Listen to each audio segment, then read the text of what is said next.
Permanent hair removal at Anos. Flat 25% off. Call 970-389919. Welcome to I dream. నేను మీ సురేఖ. రోజు రోజుకి cancer బారిన పడుతున్న పేషెంట్ సంఖ్య పెరుగుతూనే ఉంది.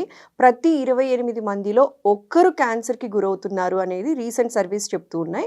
అయితే క్యాన్సర్లో రకరకాల క్యాన్సర్స్ ఉన్న సంగతి అందరికీ తెలిసిందే. లంగ్ క్యాన్సర్ ఎక్కువగా చూస్తున్నామని ఆంకాలజిస్టులు చాలామంది చెప్తూ ఉన్నారు. అయితే ఇవాళ మనతో పాటు ఉన్నారు ప్రముఖ radiation oncologist doctor Rammohan Reddy గారు. వారితో మాట్లాడి మరిన్ని విషయాలు తెలుసుకొని లాస్ట్ స్టేజ్ వరకు వెళ్లకుండా ఇనిషియల్ స్టేజ్లోనే మనం గుర్తించి ఎలాంటి జాగ్రత్తలు తీసుకోవాలి అనే విషయం గురించి వాళ్ళు డీటెయిల్గా మాట్లాడదాం. నమస్కారం సార్. నమస్తే సురేఖ. సార్ ఎలా ఉన్నారు సార్? బాగున్నాను సార్. లంగ్ క్యాన్సర్ ఎక్కువగా చూస్తున్నాము అంటే క్యాన్సర్స్ అన్నిట్లో కూడా లంగ్ క్యాన్సర్ బారిన పడిన పేషెంట్సే ఆంకాలజిస్ట్ దగ్గరికి వస్తున్నారు అనేది చాలా సర్వీస్ చెప్తూ ఉన్నాయి సార్. సో లంగ్ క్యాన్సర్ గురించి ఇవాళ డీటెయిల్గా మాట్లాడదాం. అసలు లంగ్ క్యాన్సర్కి సిమ్టమ్స్ ఎట్లా ఉంటుంది, అసలు లంగ్ క్యాన్సర్ అంటే ఏంటి సార్? ఈరోజు మీరు చెప్పినట్టుగానే ప్రపంచవ్యాప్తంగా చెప్తే అన్నిట్లో నెంబర్ 1గా చెప్పదగిన క్యాన్సర్ లంగ్ క్యాన్సర్ అయిపోయింది. విమెన్లో అయితే ఏమి, మెన్లో అయితే ఏమి, అందరిలో కూడా కామన్, అన్ని దేశాల్లో కామన్ అయిపోయింది. ఉమెన్లో కూడా లంగ్ క్యాన్సర్ కామన్గానే ఉంది. మార్జినల్గా డిఫరెన్స్ ఉమెన్లో కంటే మెన్లో కొంచెం ఎక్కువ. లంగ్ క్యాన్సర్ అంటే ఊపిరితిత్తులకు సంబంధించిన కణజాలంలో ఒక కణం రూపాంతరం చెంది క్యాన్సర్ సెల్గా మారి ఆ సెల్స్ మల్టిప్లై అయ్యి పెద్దవయ్యి గడ్డగానో అల్సర్గానో మారి అవి అక్కడి నుంచి డిసెమినేట్ అయ్యి శరీరంలోని వివిధ భాగాలకు పాకడం, పెద్దవి కావడం, లింఫ్ నోడ్స్కి అవ్వడం, రక్తం ద్వారా వెళ్ళిపోతే బోన్స్కి కానీ లివర్కి కానీ ఇలాంటి దాకా అంతా వెళ్ళడం, ఇవన్నీ అయ్యి అడ్వాన్స్ అవుతుంది క్యాన్సర్. లంగ్ క్యాన్సర్ అంటే లంగ్ కణజాలంలో క్యాన్సర్ సెల్ ఒకటి ఉత్పన్నమయ్యి ఆ క్యాన్సర్ ఉత్పన్నం అవ్వడానికి ఎన్నో కారణాలు ఉన్నాయి. ఉత్పన్నమయ్యి అది అక్కడ క్యాన్సర్గా ఎస్టాబ్లిష్ అయ్యి వివిధ ప్రాంతాలకి పారే గుణమైంది కాబట్టి దీన్ని లంగ్ క్యాన్సర్ అంటాం. అసలు ఏదైనా ఇంజురీ అయినప్పుడు కార్సినోజన్స్కి ఎక్స్పోజ్ అయితే, కార్సినోజన్స్ అంటే టొబాకో, స్మోక్ కానీ పొల్యూటెంట్స్ కానీ ఇట్లాంటి వాటికి ఎక్స్పోజ్ అయితే అక్కడ ఉన్న కణాలు నార్మల్గా ఉండకుండా రూపాంతరం చెంది క్యాన్సర్ సెల్గా మారుతాయి. అవి పెనిట్రేట్ అయ్యి పెద్దవయ్యి ఇవంతా కాకముందే చూసుకుంటే క్యూర్ అవుతాయి. ఇవంతా అయ్యేంతవరకు చూసుకోకపోతే అడ్వాన్స్ అవుతాయి కాబట్టి రెస్పాన్సెస్ బాగుండవు. అందుకని ఎర్లీ డిటెక్షన్ మీరు చెప్పినట్టుగానే ఎర్లీగా చూసుకోవడం, ఎర్లీగా ట్రీట్ చేసుకోవడం చాలా ఇంపార్టెంట్. లంగ్ కణాల్లో క్యాన్సర్ ట్రాన్స్ఫర్మేషను ఈ కార్సినోజన్స్ ఈ కారణం ఈ ఇంజురీ ఈ రెండింటితో క్లబ్ అయి ఉంటుంది. సార్ ఇప్పుడు మీరు అన్నారు సార్ లైక్ టొబాకోకి ఇలాంటి వాటికి ఎక్స్పోజ్ అయిన వాళ్ళలో లంగ్ క్యాన్సర్ చూస్తూ ఉన్నామని. సార్ ఓన్లీ టొబాకోకి ఎక్స్పోజ్ అయిన వాళ్ళు లేకపోతే స్మోకింగ్ లాంటి హ్యాబిట్స్ ఉన్న వాళ్ళు వీళ్ళకి మాత్రమే లంగ్ క్యాన్సర్ అనేది కనిపిస్తుందా, లేకపోతే రిమైనింగ్ వాళ్ళలో కూడా ఇది చూస్తున్నారా సార్? అంటే అది ఎలా చెప్పాలంటే ఇదే కారణంతో లంగ్ క్యాన్సర్ వస్తుందని చెప్పేందుకు కారణాలు లేకపోయినప్పటికీ ఈ గుణాలు ఈ వీటికి ఎక్స్పోజ్ అయిన వాళ్ళకి చాలా ఎక్కువ. అంటే లంగ్ క్యాన్సర్లో ప్రతి 3 2 స్మోకర్స్.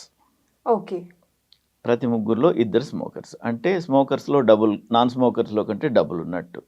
అంతే కదా. ఎక్స్పోజరు ఓన్లీ లంగ్ టొబాకోనే కాకుండా టొబాకో ఏ విధంగా తీసుకున్నా అలాగే ఉంటుంది, స్మోక్ ముఖ్యంగాను. అది కాకుండా కొన్ని టాక్సిక్ సబ్స్టెన్సెస్ పొల్యూషన్ మూలంగా లైక్ ఇసుకకు సంబంధించిన సిలికా అనే డస్ట్, సిలికా డస్ట్, తర్వాత యాస్బెస్టోస్, సిమెంట్ రేకులు తయారు చేసి అందులో వాడతారు, యాస్బెస్టోస్ ఫైబర్స్, అలాంటివి కొన్ని కార్సినోజన్స్. కొన్ని వృత్తుల వాళ్ళకి అది కామన్. యురేనియం లాంటి రేడియో యాక్టివ్ మెటీరియల్స్తో పనిచేసే వాళ్ళకి ఇలాంటి వాళ్ళలో రావచ్చు. యురేనియం దగ్గర అందరం పనిచేయం, చాలా తక్కువ. యాస్బెస్టోస్లో కొంచెం సిగ్నిఫికెంట్ నెంబర్ పనిచేస్తారు సిమెంట్ రేకుల ఇండస్ట్రీలో, అందులో దానివల్ల కూడా రావచ్చు. అండ్ స్మోక్ వల్ల అవచ్చు. ఎన్ని కారణాలు ఉన్నాయి. స్మోక్ వీటిలో సింహభాగాన్ని ఇది చేస్తుంది. సార్ మరి మీరు అన్నారు కొన్ని ఇండస్ట్రీలో పనిచేసే వాళ్ళకి మాత్రమే లంగ్ క్యాన్సర్ వస్తుంది, స్మోకింగ్ వాళ్ళకి అని. అయినప్పటికీ కూడా ఎందుకు సార్ లంగ్ క్యాన్సర్ ఎక్కువగా డిటెక్ట్ అవుతుంది? జనరల్ వాళ్ళకి కూడా ఎందుకు అటాక్ అవుతుంది అంటే ఏం చెప్తారు సార్? ఈ లంగ్స్ మనం పుట్టినప్పుడు మనతో పుట్టి మనం చనిపోయేంత వరకు 24 గంటలు పనిచేస్తూ ఉన్నాయి. They are taking atmospheric air in, దాన్ని అందులోంచి ఆక్సిజన్ తీసుకోవడం, కార్బన్ డైఆక్సైడ్ వదిలేయడంతో పాటు లోపలికి వచ్చిన టాక్సిన్స్ అన్నీ, కొన్ని టాక్సిన్స్ అక్కడ ఉండిపోతాయి. కార్బన్ 20 ఏళ్ల నవ యువకుడికి ఏదైనా అవసరానికి ఆపరేషన్ చేస్తే ఢిల్లీ లాంటి ప్రాంతాల్లో లంగ్స్ చూస్తే నల్లగా పెయింట్ వేసినట్టుగా కనిపిస్తున్నాయి. బాగా పింకిష్గా సప్పులుగా చాలా సాఫ్ట్గా ఉండాల్సినవి బ్రెట్టిల్గా సరిగా ఎక్స్పాండ్ అయ్యేదానికి కూడా ఇబ్బంది పడే విధంగా ఉంటున్నాయి లంగ్స్. అంటే 20 ఏళ్ల వాళ్ళకి అక్కడ వచ్చాయంటే 20 ఏళ్ళకి వాళ్ళు ఎంత స్మోక్ చేస్తారు, చేస్తే కూడా చేయలేరు. అట్మాస్ఫియర్లోనే ఉంది, వాడు పుట్టినరోజు నుంచి తాగుతున్నట్టే లెక్క స్మోక్, పుట్టినరోజు నుంచి కార్బన్ తీసుకుంటున్నట్టే, పుట్టినరోజు నుంచి అన్ని పొల్యూటెంట్స్ లోపలికి పోతున్నట్టే ఇలాగా. సో మామూలుగా అయితే 60 సంవత్సరాల పైన వాళ్ళకి సర్వసాధారణం. ఈ పొల్యూషన్ మూలంగానే, అట్మాస్ఫియరిక్ వ్యవహారాల మూలంగానే, స్మోక్ మూలంగానే ఈ 30కి 35కే మొదలవుతున్నాయి. ఓకే సార్, లంగ్ క్యాన్సర్ ఉంది అని చెప్పడానికి సిమ్టమ్స్ ఎట్లా కనిపిస్తూ ఉంటుంది సార్ పేషెంట్స్లో? లంగ్ క్యాన్సర్స్లో సిమ్టమ్స్ అనేవి చాలా తక్కువ ఉంటాయి. Okay, to start with early స్టేజెస్లో. పోను ఎక్కువ అవుతాయి. ఎక్కువైనప్పుడు పట్టుకుని మన ప్రయోజనం లేదు. ముందుగానే మనం చూడడానికి ముఖ్యంగా ఒక ఏజ్ తర్వాత ఒక లంగ్ ఎక్స్రే అనేది తీసుకోవాలి. దానిలో కాయిన్ లీషన్స్ అని ఉంటాయి. కాయిన్ లీషన్స్ అంటే ఒక చిన్న డైమ్ సైజ్ చిన్న తెల్ల ప్యాచ్ లాగా కనిపించవచ్చు. ఓకే, దాన్ని చూసుకుని అది ఏంటని ఎవాల్యుయేట్ చేసుకోవడం ఒకటి. That is the best thing what we can do, screening లాగా. తర్వాత సిమ్టమ్స్లోకి వస్తే దగ్గు, change of voice, long standing దగ్గు ఉండడం. దగ్గు తగ్గుతుంది, ఎవరికైనా వస్తుంది, తగ్గుతుంది. తగ్గకుండా సంవత్సరాల తరబడి అలా ఉండడం, నెలల తరబడి అలా ఉండడం. చేంజ్ ఆఫ్ వాయిస్ కూడా అందరికీ వస్తుంది, సోర్ త్రోట్ అదో ఉన్నప్పుడు. అలాంటివి తగ్గిపోకుండా నెలలుగా ఉంటే చూసుకోవడం. తర్వాత దగ్గినప్పుడు తెమడ వస్తుంది కదా, అందులో రక్తం ఉండడం, హిమాప్టైసిస్ అంటాం, అలాగ ఉండడం. దాని తర్వాత డీప్ బ్రీతింగ్ తీసుకునేటప్పుడు నొప్పిగా ఉండడం, బాగా నిండుగా శ్వాస తీసుకునేటప్పుడు ఆ రిబ్స్కి వాటికి తగిలినందువల్ల నొప్పిగా ఉండటం. దాని తర్వాత అది ఇంకెక్కడికైనా పాకిన దానివల్ల వచ్చే గుణాలు ఇంకేంటంటే లివర్కి వెళ్ళింది, జాండీస్ లాంటివి రావచ్చు, బోన్స్కి వెళ్ళింది, విపరీతమైన బోన్ పెయిన్ రావచ్చు. ఇంకెక్కడికైనా బ్రెయిన్కి వెళ్ళింది, హెడ్ ఏక్స్ ఇట్లాంటివన్నీ రావచ్చు. అవన్నీ లేట్ సిమ్టమ్స్. స్ప్రెడ్ అయిపోతుందా సార్? ఎక్కడికైనా పాకుతుంది. సో ఎక్కడికి పాకకముందే అక్కడ మాత్రమే ఉన్నప్పుడే మనం కనుక్కోవడానికి, సిమ్టమ్స్ ఉన్నా లేకున్నా ఒక ఏజ్ తర్వాత ఒక ఎక్స్రే చేసి తీసుకోవడం. దాని తర్వాత ఏదైనా సిమ్టమ్ ఉంటే అది ఏంటని చూసుకొని తీరడం. ఏదోలే దగ్గు వస్తుందా, పోతుందిలే, దగ్గు వచ్చేదే కదా, అప్పుడు వస్తుంది ఇప్పుడు వస్తుంది అనుకోవడం. సర్ది వచ్చింది, వాతావరణం మారుతుంది, దగ్గు వస్తుంది, 10 రోజులకు మించి ఉండదు కదా. 10 రోజులు దాటిపోయింది, 3 వారాలు 4 వారాలుగా నడుస్తుంది, కంపల్సరీగా ఎగ్జామినేషన్ చేయించుకుని ఎందువల్ల అని చూసుకోవాలి. దీన్ని డయాగ్నోస్ చేయడానికి ఈ సిమ్టమ్స్ అన్నీ ఉన్నప్పుడు డాక్టర్ని అప్రోచ్ అవ్వాలి. డాక్టర్ గారు ఏం చేస్తారంటే వారు చూసి మామూలుగా సిమ్టమ్స్ని బట్టి వైద్యం చేస్తారు. బేసిక్గా అవసరమైన టెస్టులు చేస్తారు, ఎక్స్రే టెస్ట్ లాంటివి. అందులో ఏమి అనుమానం లేకపోతే మామూలు మందులతో పంపిస్తారు. ఒకవేళ అనుమానాస్పదంగా ఉంటే ఎండోస్కోపీ అని ఒక టెస్ట్ చేస్తారు. ఊపిరితిత్తుల లోపలికి సన్నటి ట్యూబ్ను పంపించి ట్యూబ్ ద్వారా డైరెక్ట్గా చూస్తారు లోపల ఏముందని. ఎక్కడైనా గడ్డలాగా కానీ ఎక్కడైనా అల్సర్ లాగా కానీ ఉంటే గమనించి అక్కడి నుంచి బయాప్సీ లాగా తీసుకుని అప్పటికప్పుడే జబ్బు ఉందా లేదా నిర్ధారణ చేయగలుగుతారు. ఒక్కొక్కసారి ట్రేకియా, బ్రాంకస్ అంటారు, ఈ గాలి తీసుకునే ఇవి నాళాలు, ఆ నాళాలు మరీ సన్నగా అయిపోతే ఈ ట్యూబ్ వెళ్ళదు. ఆ చివరగా అంటే peripheral part of the lung అంటాం. లంగ్ ప్యారెంకమాలో కానీ లంగ్ పెరిఫరల్ పార్ట్లో ఉంటే కానీ ఇందులో తెలియదు. అప్పుడు ఎక్స్రే ద్వారానో, సిటీ స్కాన్ ద్వారానో, ఎంఆర్ఐ ద్వారానో చూస్తాం. చూసిన తర్వాత నీడిల్ ఆస్పిరేషన్ సైటాలజీ అనే టెస్ట్ చేస్తాం. అది చేసిన తర్వాత తెలుస్తుంది. ఒక్కొక్కసారి ఇంకా అడ్వాన్స్ అయిపోతే ఊపిరితిత్తుల్లో నుంచి అది నీరుని బయటకు తీసి లంగ్ కంప్రెస్ అయిపోయి, లంగ్ స్పాంజ్ లాగా ఉంటుంది, లంగ్ కంప్రెస్ అయిపోతుంది. ప్లూరల్ ఎఫ్యూషన్ అంటాం. ప్లూరల్ ఫ్లూయిడ్ ఎక్కువైపోయేసి లంగ్స్లో నీరు ఎక్కువయ్యి లంగ్ కుచించుకుపోతుంది. ఒక్కొక్కసారి బ్రాంకస్ అట్లాంటివి బ్లాక్ అయిపోయేసి ఒక లంగ్ పనిచేయకుండా పోతుంది. ఇలాంటివన్నీ చూసుకుని నీడిల్ బయాప్సీ తీసుకుని నిర్ధారణ చేస్తాం వ్యాధి. ఇప్పుడు వచ్చిన latest test like PET CT scan వాటిలతో వైద్యం చేయడానికి కాస్త ముందుగా శరీరంలో ఎక్కడెక్కడ ఉందో అని మొత్తం కూడా మ్యాప్ చేసుకుని ఆబ్జెక్టివ్గా రెస్పాన్స్ని అసెస్ చేయడానికి కూడా అదొక దారి. అలాగే చేసుకుని దాని తర్వాత వైద్యానికి వెళ్తాం. సార్ ట్రీట్మెంట్ ఎట్లా ఉంటుంది సార్ వీళ్ళకి? మనం అనుకున్నట్టే ట్రీట్మెంటు లంగ్ క్యాన్సర్లో కూడా అన్ని క్యాన్సర్స్లో లాగా మల్టీ మోడల్ ట్రీట్మెంటే ఉంటుంది. బాగా ఎర్లీగా ఉందనుకోండి, చిన్న ఆపరేషన్ ద్వారా, ఒకప్పుడు పల్మనెక్టమీ అని ఒక సైడ్ లంగ్ తీసేసేవాళ్ళు. దాని తర్వాత ఇప్పుడు సైంటిఫిక్గా టెక్నాలజీ అంతా అడ్వాన్స్ అయిన తర్వాత లోబెక్టమీ అని స్టార్ట్ చేసాం. లోబ్స్ అంటే ఒక్కొక్క లంగ్లో 3 లోబ్స్ ఉంటాయి. ఆ ఇన్వాల్వ్డ్ లోబ్ తీసేసేవాళ్ళు. ఇప్పుడు ఇంకా కూడా సెగ్మెంటెక్టమీ బాగా ఎర్లీగా మనం డిటెక్ట్ చేస్తే ఒక లంగ్లో 3 లోబ్స్లో కలిపి దాదాపు 10 సెగ్మెంట్స్ ఉంటాయి. ఓకే. ఒక సెగ్మెంట్ ఇన్వాల్వ్ అయింది అనుకోండి, ఆ సెగ్మెంట్ వరకే తీసేయొచ్చు. అంటే లంగ్ పూర్తిగా తీసేయాల్సిన అవసరం లేకుండా ఆ సెగ్మెంట్ ఎక్టమీ చేస్తే కూడా సరిపోతుంది. ఇలాగ చేసి నయం చేయొచ్చు. కాస్త అడ్వాన్స్ అయి ఉంటే లింఫ్ నోడ్స్ ఇన్వాల్వ్ అయి ఉంటే ఫర్దర్ ట్రీట్మెంట్లు కూడా ఉంటాయి. లింఫ్ నోడ్స్ ఇన్వాల్వ్ అయి ఉన్నాయి, దాంతోపాటుగా కీమోథెరపీయో రేడియోథెరపీ ఇవ్వాల్సి వస్తుంది. ఓకే. రైట్. అలాగే ఇంకా అడ్వాన్స్ అయి ఉందనుకోండి, ఇమ్యూనోథెరపీలు అట్లాంటివి కూడా ఇస్తారు. ఇమ్యూనోథెరపీ అనేది ఇప్పుడు వరంలాగా వచ్చింది. చాలా చాలా రకాల క్యాన్సర్స్లో ఇది ఉంది. మొదటిగా మనం ఇందాక మాట్లాడుకునేటప్పుడు క్యాన్సర్లో రకాలు ఉంటాయి, లంగ్ క్యాన్సర్లో కూడా. అది మాట్లాడి కూడా మర్చిపోయాం. లంగ్ క్యాన్సర్ అంతకుముందు 2గా డివైడ్ చేసేవాళ్ళు. Small cell lung cancer, non small cell lung cancer అనేవాళ్ళు. Okay. Small cell lung cancer అనేది లంగ్లో తక్కువే ఉంటే కూడా విపరీతంగా బాడీ అంతా స్ప్రెడ్ అవ్వడం సహజం. దానికి ముఖ్యంగా కీమోథెరపీ బాగా పనిచేస్తుంది. దాంతోపాటుగా సర్జరీ రేడియోథెరపీలు కూడా వాడతాం. ఇంకోటి non small cell lung cancer. అప్పుడు మిగతావన్నిటిని ఒక గ్రూప్గా నాన్ స్మాల్ సెల్ అనేవాళ్ళు. ఇప్పుడు వాటిని లార్జ్ సెల్ క్యాన్సర్ అని, స్క్వామస్ సెల్ కార్సినోమా అని, అడినో కార్సినోమా అని అటు సబ్ డివైడ్ చేశారంటే వాటిల్లో వైద్యం కాస్త వ్యత్యాసంగా ఉంటుంది ఒక్కొక్క దానిలో. దేనికి ఏది చేయాలో అది స్పెసిఫై చేసుకుని ట్రీట్ చేస్తే ఎక్కువ ఇబ్బంది లేకుండా ఎక్కువ బెనిఫిట్స్ వస్తాయి. So small cell cancer, large cell cancer, Adreno carcinoma ఇలాగా రకరకాలుగా ఉంటాయి. వీటిలలో ముఖ్యంగా స్మాల్ సెల్ క్యాన్సర్ అనేది దూరానికి స్ప్రెడ్ అవ్వడం కాస్త ఎక్కువ, మిగతావి దూరానికి స్ప్రెడ్ అవ్వడం రిలేటివ్గా తక్కువ. అందుకని మొదటి నుంచే స్మాల్ సెల్ కార్సినోమాకి కీమోథెరపీ ముఖ్యమైతే వీటిల్లో అడ్వాన్స్ అయితేనే కీమోథెరపీ ముఖ్యమవుతుంది. ఇప్పుడు టార్గెటెడ్ థెరపీస్ కూడా ఇప్పుడు బాగా పనిచేస్తున్నాయి. తర్వాత ఈ 4 దేంట్లో అయినా కూడా డిస్టెంట్ పార్ట్స్కి వెళ్ళిపోయినప్పుడు, బోన్స్ ఇట్లాంటివి ఇన్వాల్వ్ అయినప్పుడు విపరీతమైన నొప్పి ఉంటుంది. దాన్ని కంట్రోల్ చేయడానికి రేడియేషన్ ముఖ్యంగా బాగా పనిచేస్తుంది. అండ్ అన్ని వేళలా సర్జరీ పాసిబుల్ కాకపోవచ్చు, దగ్గరలో ఇంపార్టెంట్ స్ట్రక్చర్స్ ఇన్వాల్వ్ అయి ఉండొచ్చు. అట్లాంటి టైంలో a combination of chemotherapy and radiotherapy వాడతాం. So chemotherapy, radiotherapy and surgery ఎన్ని పాళ్ళల్లో ఏది అవసరమో ప్రతి కేసుకి ఇండివిజువలైజ్ చేసి ట్రీట్ చేస్తాం. సార్, ఈ ట్రీట్మెంట్ మనకి ఎలా ఉంటుంది? లైక్ ఎంత ఎంత డ్యూరేషన్ ఉంటుంది సార్ ట్రీట్మెంట్కి ఓవరాల్గా? సర్జరీ అంటే వర్కప్ చేయడానికి 2 నుంచి 3 రోజులు పడుతుంది. దాని తర్వాత ఆపరేట్ చేస్తే మహా అయితే 10 రోజుల్లో నయం అయిపోతారు. దాని తర్వాత కీమోథెరపీలు, రేడియోథెరపీలు హాస్పిటల్లో ఉండాల్సిన అవసరం ఉండవు.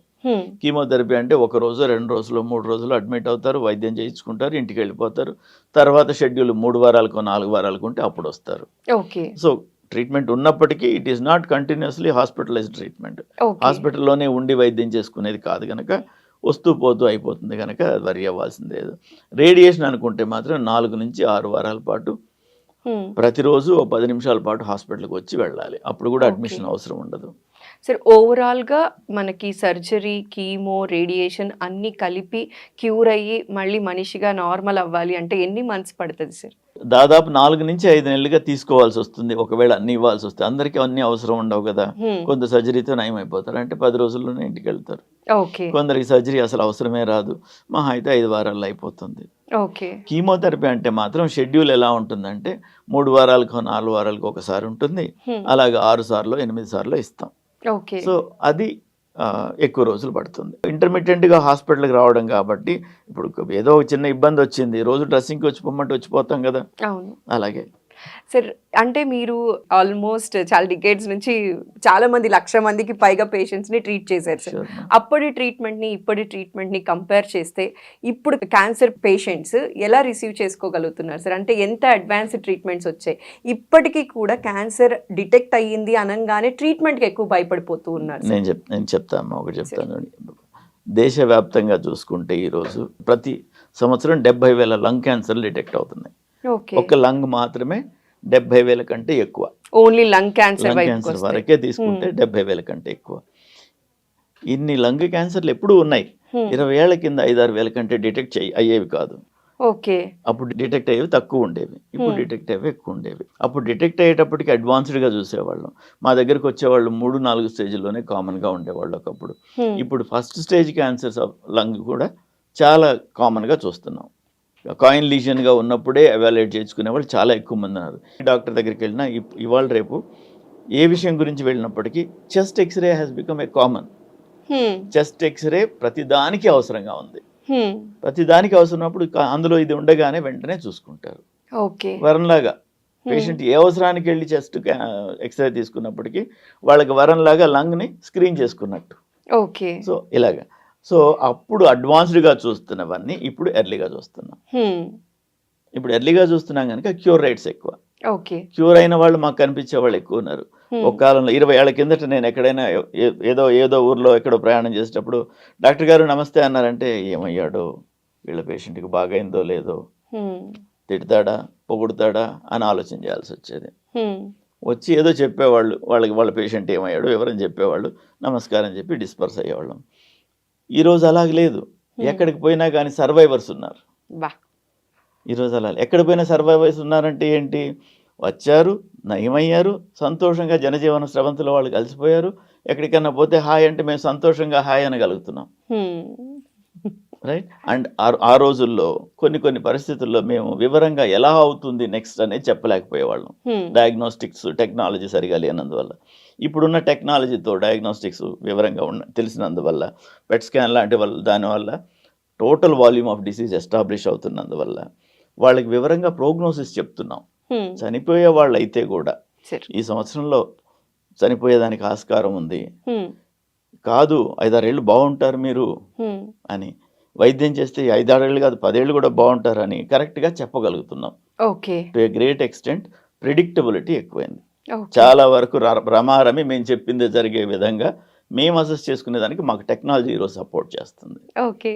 దానివల్ల వాళ్ళకి చెప్తాం 6 నెలలే ఉంది లైఫ్, వైద్యం చేసుకుంటే ఇంకొంచెం ఎక్స్టెండ్ అవ్వచ్చు అనుకుంటే వాళ్ళు 2 ఏళ్ళు 3 ఏళ్ళు బతుకుతారు కదా. అది వాళ్ళకి వివరంగా చెప్పినందువల్ల వాళ్ళకి ఇబ్బంది కలిగినా కానీ బాధపడాల్సిన అవసరం లేకుండా ఉంటుంది. ఓకే సార్, ఈ లంగ్ క్యాన్సర్ బారిన పడకుండా ఉండాలి అంటే మీరిచ్చే సలహా ఏంటి సార్? ముఖ్యంగా కొనుక్కోవద్దు. Don't smoke, you are buying it. ప్రతిరోజు ఇచ్చేసి చిల్లర డబ్బులతోని తెచ్చుకుంటున్నాం. స్మోక్ చేసి మీరు మాత్రమే తెచ్చుకోవట్లేదు, మీ కుటుంబ సభ్యులందరికీ కూడా పంచుతున్నారు. ఓకే. స్మోక్ని మనం as a pollutant, as a toxin ఎట్లా డిఫైన్ చేస్తామంటే primary smoking, secondary smoking, tertiary smoking. Primary smoking అంటే మనం స్మోక్ చేస్తాం, సెకండరీ స్మోక్ అంటే మన పక్కన వాళ్ళకి స్మోక్ వదులుతున్నాం, అట్మాస్ఫియర్లోకి వదిలేసాం, వాళ్ళందరికీ అది అందరికీ వ్యాపిస్తుంది. టెరిషరీ స్మోకింగ్ అంటే మీరు కొన్ని చోట్ల సినిమా థియేటర్లలోనూ కొన్ని దగ్గర స్మోక్ రూమ్స్ అని ఉంటాయి. కరెక్ట్గా తెలియాలంటే స్మోక్ రూమ్లో ఎవరు స్మోక్ చేయని టైంలో వెళ్ళి చూడండి, స్మోక్ వాసనే వస్తుంది. అవును సార్. కారులో ఎవరైనా పొరపాటున స్మోక్ చేస్తే ఆ రోజు కాకుండా కొద్ది రోజుల పాటు స్మోక్ స్మెల్ వస్తుంది. స్మోక్ చేయని వాళ్ళు చూస్తే తెలుస్తుంది. ఎందుకని ఉంది, ఎప్పుడో స్మోక్ చేస్తే ఇప్పుడు ఎందుకు ఉంది, గాల్లో పోయింది కదా. అలా పోయేటప్పుడు కొన్ని మైక్రో పార్టికల్స్ని that will be impart on the other surfaces, అన్ని సర్ఫేసెస్ మీద ఉంటాయి. అవి ఉంటే ఎప్పుడో ఒకటి డిస్లాడ్జ్ అవుతాయి, తట్టినప్పుడు తుడిచినప్పుడు ఏదో చెప్పినప్పుడు డిస్లాడ్జ్ అవుతాయి. డిస్లాడ్జ్ అయితే మళ్ళీ మన ఊపిరితిత్తుల్లోకి పోతాయి. Primary, secondary, tertiary. Primary smoke చేసేవాడు ఒక్కడే తీసుకుంటే సెకండరీ, టెరిషరీ ప్రతి వాళ్ళు తీసుకుంటున్నారు. స్మోక్ చేయకండి. యాస్బెస్టాస్ ఇండస్ట్రీస్లో అట్లాంటి వాటిల్లో పనిచేసేటప్పుడు మేనేజ్మెంట్ సరైన జాగ్రత్తలు తీసుకోవడం, వీళ్ళు కూడా మాస్క్ లాంటివి వాడి జాగ్రత్తగా ఉండడం ఒకటి. యురేనియం లాంటి వాటిలలో పనిచేసేవాళ్ళు, సిలికా ఇండస్ట్రీలో పనిచేసేవాళ్ళు, వాళ్ళు చెప్పిన ప్రిసైజ్ మాస్కులు వాడుతూ కేర్ఫుల్గా ఉండాలి. రైట్. అట్మాస్ఫియరిక్ పొల్యూషన్ అందరి రెస్పాన్సిబిలిటీ, గవర్నమెంట్స్కి, మనకి, ప్రజలందరికీ ఉన్న రెస్పాన్సిబిలిటీ.